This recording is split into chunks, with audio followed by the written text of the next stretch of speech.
வணக்கம் உறவுகளே. இதோ இந்த வார கவிதையோடு நான் உங்கள் காட்டுமல்லி. தோல்வியும் விரக்தியும் இல்லாத மனிதர்களே இல்லை. நாமளும் அதே மாதிரி தோத்து போயிட்டோன்னு நினச்சி சோர்ந்து போய் இருக்கும்போது யாரோ ஒருத்தர் கொடுக்குற சின்ன மோட்டிவேஷன் கூட நமக்கு பெரிய நம்பிக்கையை ஏற்படுத்தும். நம்ம வாழ்க்கையில் நம்மளை மோட்டிவேட் பண்ணுறதுக்கு யாரோ ஒருத்தர் இருந்தால் கூட நம்ம ரொம்ப பெரிய அதிர்ஷ்டசாலி. ஆனால் அப்படி யாருமே இல்லைனா அதற்காக நம்ம மனம் தளர்ந்து போயிடலாமா? நாம தாங்க நம்மளுடைய பெரிய பலம். அப்படி ஊக்கப்படுத்துகிற கவிதை தான் இது. இந்த கவிதை நமக்கானது.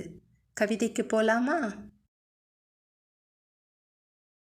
இந்த உலகம் அழகானதுதான். அது உனக்கு சறுக்கினால் கவனி. காலம் ஏதோ கற்றுக் கொடுக்கிறது.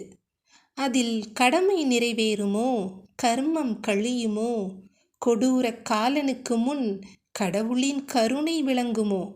யார் அறிவார்? வீழ்ந்த நிலை வலிக்கலாம், விழுந்த இடம் உனக்கானதுதான்.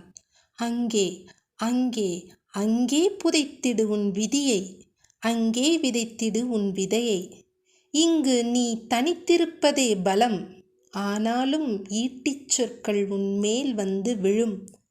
கிழக்கழுகு தன் இறகு பீப்பது போல் நீ விழக்காரணமான அகத்தடை அதை ஆராய்ந்து அகற்று. அதோ பக்கம்தான் இலக்கு, பதற்றங்களை விலக்கு. நீ தனித்து தெரிவதற்காகத்தான் தனியே விடப்பட்டாய். வீறு கொண்டெழுவதற்குத்தான் கீழே விழத்தள்ளப்பட்டாய். எழு எழு, மனம் விடாதே எழு.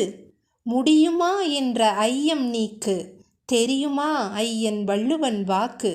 முயற்சியினால் உன் மெய்யதை வறுத்து, கடவுள் மறுத்த கூலி நிச்சயம் உனக்கு.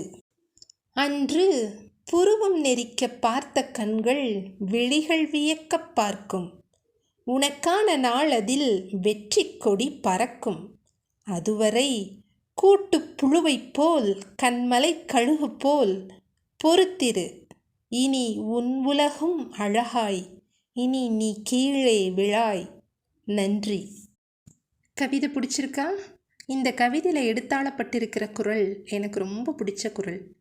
தெய்வத்தால் ஆகாதெனினும் முயற்சி தன் மெய்வருத்த கூலி தரும். இந்த வாரம் 2 சொற்களுக்கு பொருள் பார்க்க போகிறோம். ஒன்று ஐயன், இன்னொன்று ஐயம்.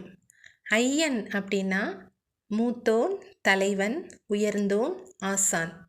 ஐயம் அப்படின்னா சந்தேகம், குற்றம், பிச்சை ஆகிய பொருளில் வரும்.